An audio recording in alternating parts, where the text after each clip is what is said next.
And I talk about the Hollywood actor Errol Flynn, who is perhaps numerically the greatest male seducer ever, because it's estimated that he had seduced close to 3,000 women, and he died when he was 50. And if I did the math one day, I go, how can that possibly be? And I tried to research what was his secret, and it was hard to find out. Finally, I found a book written by a woman whom he had seduced, another actress, and she said he was so relaxed and so comfortable. It was like an animal type thing. And then when I would sit with him, it was almost as if I had drunk 2 martinis just sitting next to him. His comfort and his security and his confidence, his relaxed attitude, it just made me drunk. So feeling relaxed, feeling confident and not defensive and comfortable with yourself is a very powerful seductive quality. I mean, there are many of them, but that's one that I would point out. Have you ever figured out what builds confidence?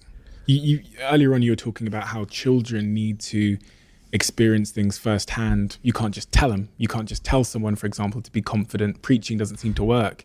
What is it in your view that does build that true, you also can't fake confidence? No. I remember, we talked about rejection a second ago.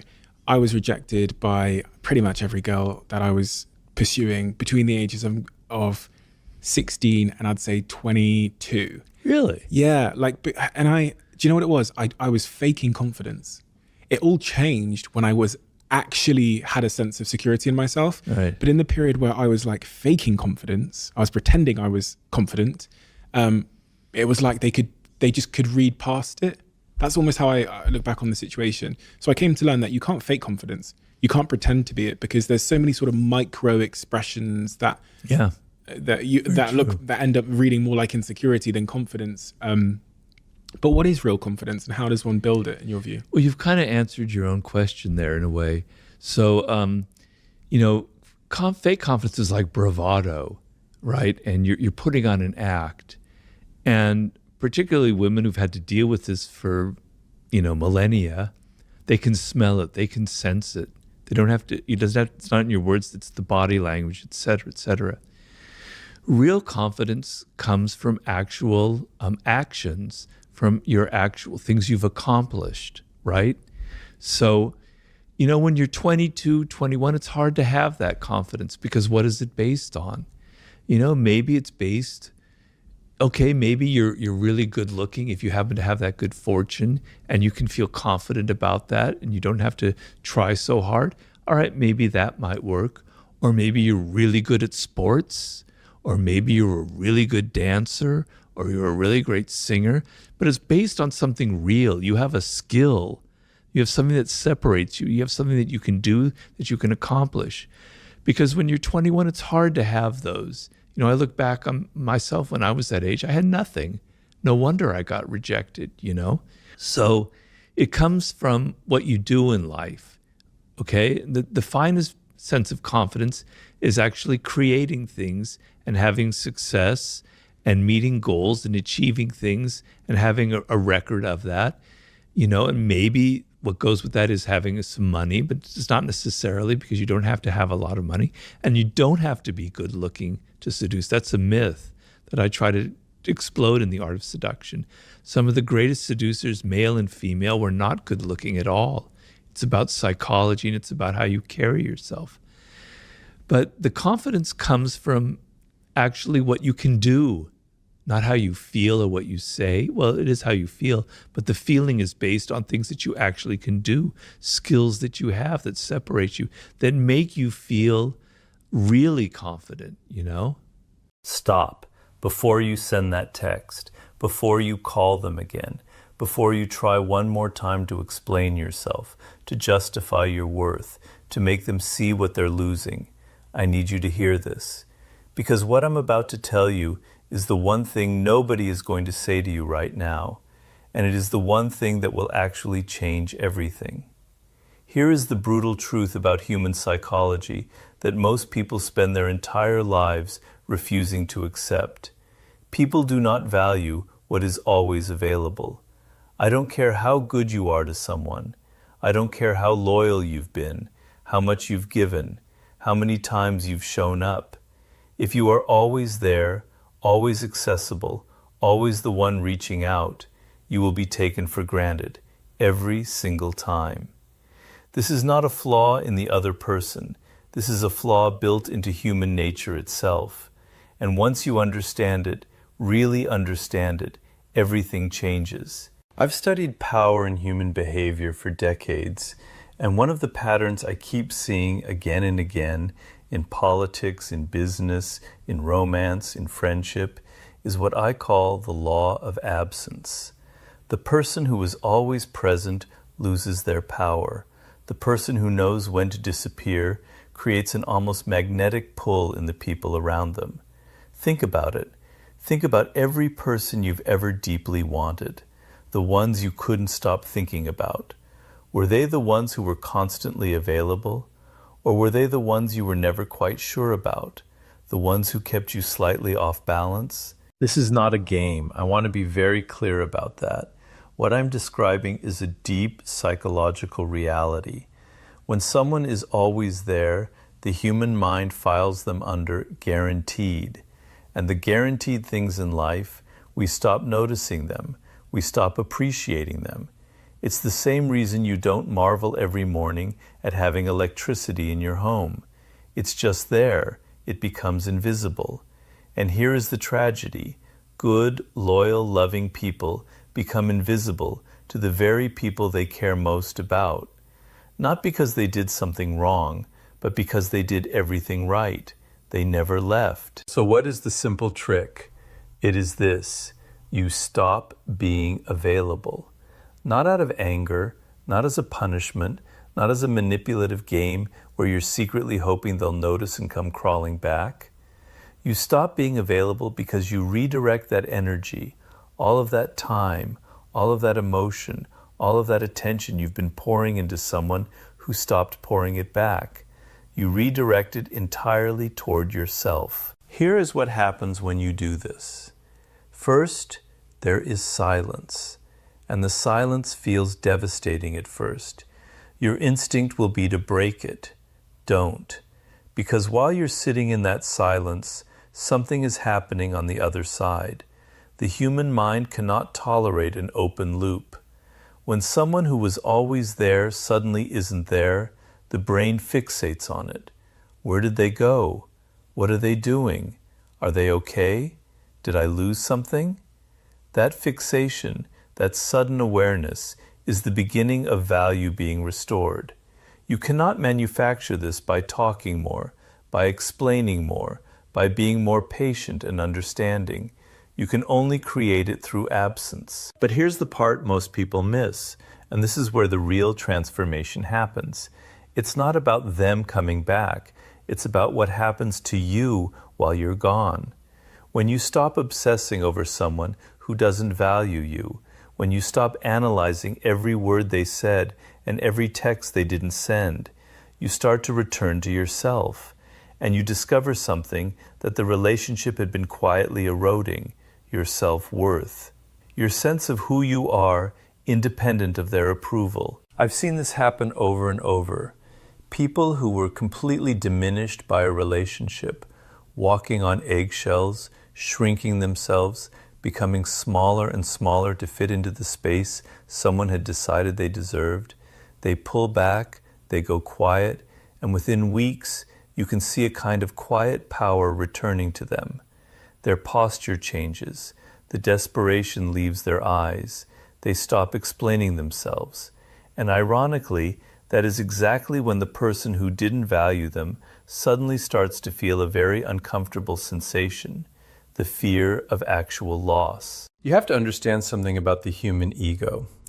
Every person, no matter how confident they appear, has a deep need to feel significant, to feel that they matter, to feel that their presence has an impact.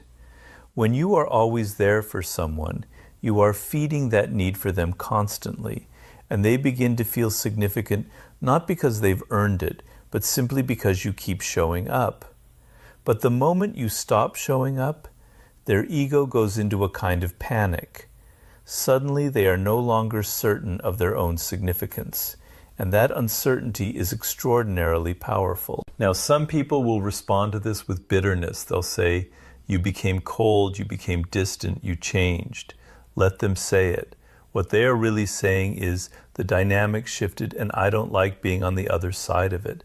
And that's fine. That's information. That's data about who that person actually is and how they actually relate to you. Because someone who genuinely values you, who has simply gotten comfortable and needed a wake-up call, they will respond very differently. They will reach out. They will ask what's wrong. They will reflect. And that reflection is where real change becomes possible. But I want to go deeper than the relationship dynamic because honestly, that's not even the most important part of this. The most important part of this is what it forces you to confront about yourself. Why were you accepting someone's diminished valuation of you in the first place? Why were you so afraid of the silence, so desperate to keep the connection alive, that you were willing to shrink yourself to fit what they were offering? This is the question that matters. And the answer almost always comes back to something I've written about for years. The way our early experiences wire us to seek out certain kinds of emotional validation.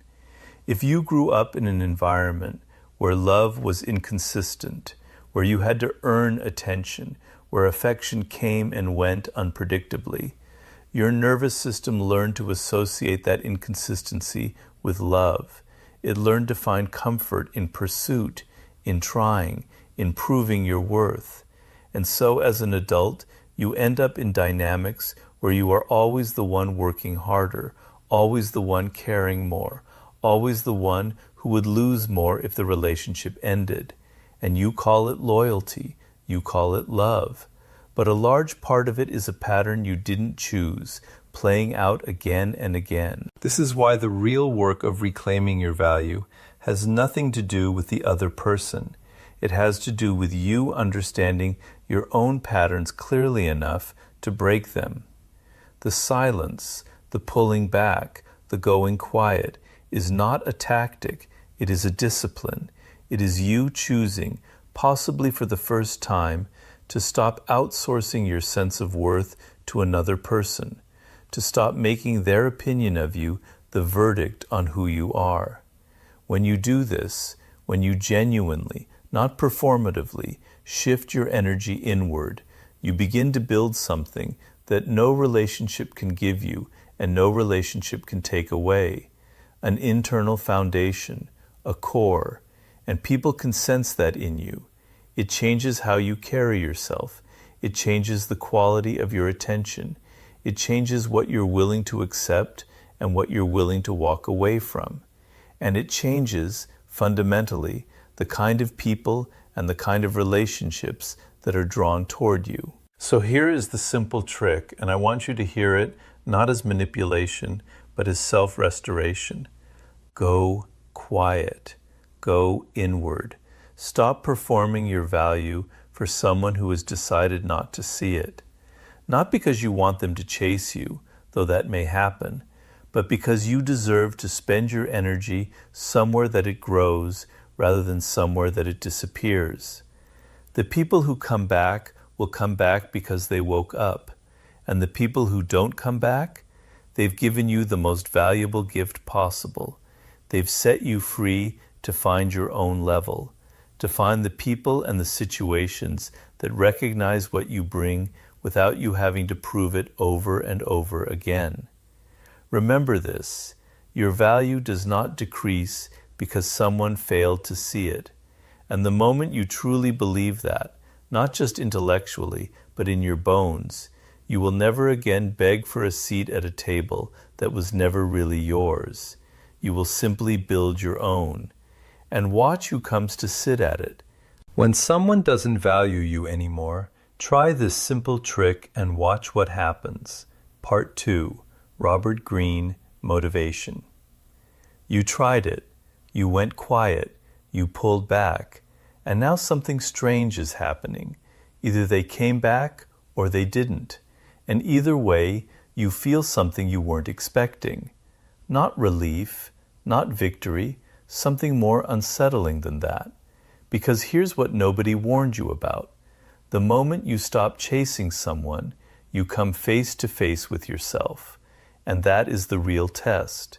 Not whether they come back, but what you do with who you are when they're gone. I told you last time that absence creates value. That is true, but I want to go further today because too many people misunderstand that principle and use it like a weapon, like a calculated move in a chess game. They go quiet for 3 days, check to see if the other person reacted, and then come flooding back with the same energy, the same neediness, the same patterns that created the problem in the first place. And nothing changes. The cycle restarts. And 6 months later, they're in the exact same place, asking the exact same questions. Why doesn't this person value me? Why am I always the one who cares more? Here is the answer, and I want you to sit with this because it is uncomfortable. The reason the pattern keeps repeating is not because you haven't found the right trick yet. It's because you haven't changed the fundamental thing that is attracting this dynamic into your life. You keep meeting the same person in different bodies. The faces change, the names change, the details change, but the essential experience remains identical. And that is not bad luck. That is a signal, a very loud, very consistent signal from your own psychology, telling you that something deeper needs to be examined. Let me tell you about one of the most fascinating and painful phenomena in human psychology. Sigmund Freud called it the repetition compulsion. What it means is this: we are unconsciously driven to recreate the emotional conditions of our earliest relationships, not because we enjoyed them, but because they are familiar. Familiar to the nervous system means safe. Even when something is painful, if it is familiar pain, the body and the mind know how to navigate it. They've been here before. They have a map. But unfamiliar joy, unfamiliar stability, unfamiliar love that comes without conditions, without drama, without the constant threat of withdrawal, that feels dangerous. That feels suspicious. That feels somehow like it can't be real. So what happens? You meet someone stable, someone consistent, someone who is genuinely available and genuinely interested. And instead of relaxing into it, something inside you begins to pull away. You find reasons to doubt them. You create distance. You feel suffocated by their reliability. And then, almost like the needle of a compass returning to north, you find yourself drawn back to someone who gives you that old familiar feeling of having to work for love, of being slightly off balance, of never quite knowing where you stand. And you call it chemistry, you call it passion. But what you're actually feeling is recognition, the recognition of a wound. So the real trick, the second layer, the one that goes beneath the surface, is not about what you do with the other person. It is about becoming deeply, unflinchingly honest with yourself about the story you are telling about love. What do you believe at the cellular level that you deserve? Not what you say you believe, not what you tell your friends over dinner, what you actually believe, revealed by the patterns of who you choose and how long you stay. Because here's the thing about self-worth that nobody talks about honestly enough. It is not a feeling. It is a practice. It is a daily decision to act in accordance with the value you claim to have. And most people, most intelligent, thoughtful, capable people, have a catastrophic gap between the value they know they have intellectually and the value they demonstrate through their choices. They know they deserve better, and then they accept worse, again and again and again. And every time they do that, every time they override their own knowing, they send a message to their own nervous system.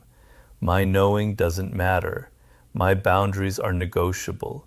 My worth is something other people get to decide. This brings me to the thing I want you to genuinely understand about boundaries, not as a buzzword, not as a self-help cliche, but as a fundamental mechanism of power. A boundary is not a wall you put up to keep people out. A boundary is a standard you hold for yourself about what you are and are not willing to experience. And the critical thing, the thing that makes all the difference, is that a real boundary has consequences. A boundary without consequences is just a preference. And preferences, people will cross every single time if they sense there is no cost. The person in your life who stopped valuing you, they didn't stop overnight. It happened gradually. There was a moment early on when they crossed a line. Maybe it was something small, a canceled plan that wasn't addressed, a comment that landed wrong and you let it go, a pattern of them taking and you giving that you normalized because you didn't want to seem demanding. And in each of those moments, a message was sent and received. There are no consequences here.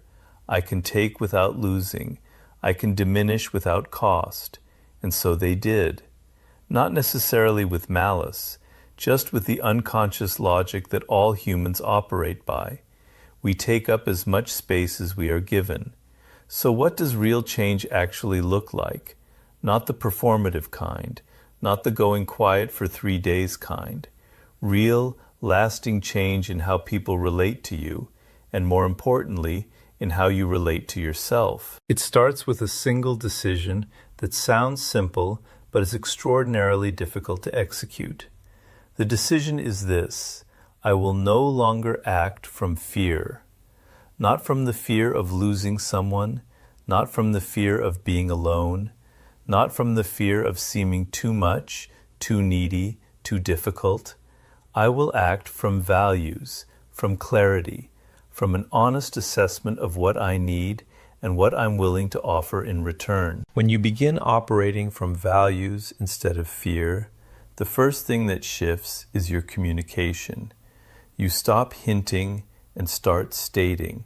You stop waiting for people to read your mind and start saying clearly what you mean and what you need. You stop having the same conversation in your head 20 times before you have it out loud. And here is the remarkable thing that happens when you communicate from a place of genuine security rather than anxiety. People respond differently. The same words, delivered from a different internal state, produce entirely different results. Because people are not just hearing what you say, they are feeling the energy underneath it. They are registering on a primal level whether you mean it. Now I want to talk about something that I think is the most under-discussed consequence of being in a relationship where you are not properly valued, and that is the erosion of identity. It happens so slowly that most people don't notice it until they're already deep in it. You start to organize your life around the other person's rhythms. You check your phone before you check in with yourself. You calibrate your mood to their mood. You start to lose track of what you actually want, what you actually enjoy, what you actually think, separate from what they want, what they enjoy, what they think.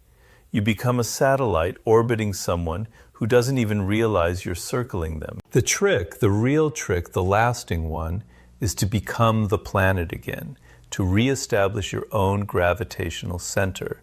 And this means doing the things that have nothing to do with any relationship, returning to the interests you dropped, pursuing the ambitions you put on hold, spending time with the friends you slowly stopped seeing, sitting alone with your thoughts long enough to hear them again. These are not coping mechanisms. They are the reconstruction of a self. And a self, a genuine, grounded, interesting, growing self, is the most attractive thing in the world. Not attractive in a calculated way, attractive because it is real, because it radiates the one quality that is impossible to fake for very long: wholeness. You were promised in the title that if you try this simple trick, you will watch what happens. So let me tell you what actually happens. And I want to be honest with you, because you deserve honesty more than you deserve comfort.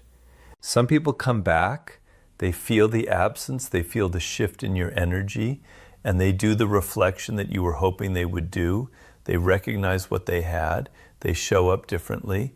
And if you've done the real inner work, if you've genuinely changed your relationship to your own worth and not just performed the behavior, you will be able to tell the difference between someone who is genuinely grown and someone who is simply returned because the discomfort of your absence became greater than the effort of showing up.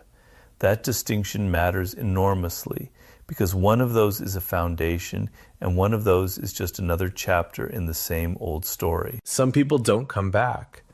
And that, as painful as it is one of the most important things that can happen to you because it removes all ambiguity. It tells you with perfect clarity that what was there was not what you thought it was. And that information, as brutal as it feels in the moment, is liberation.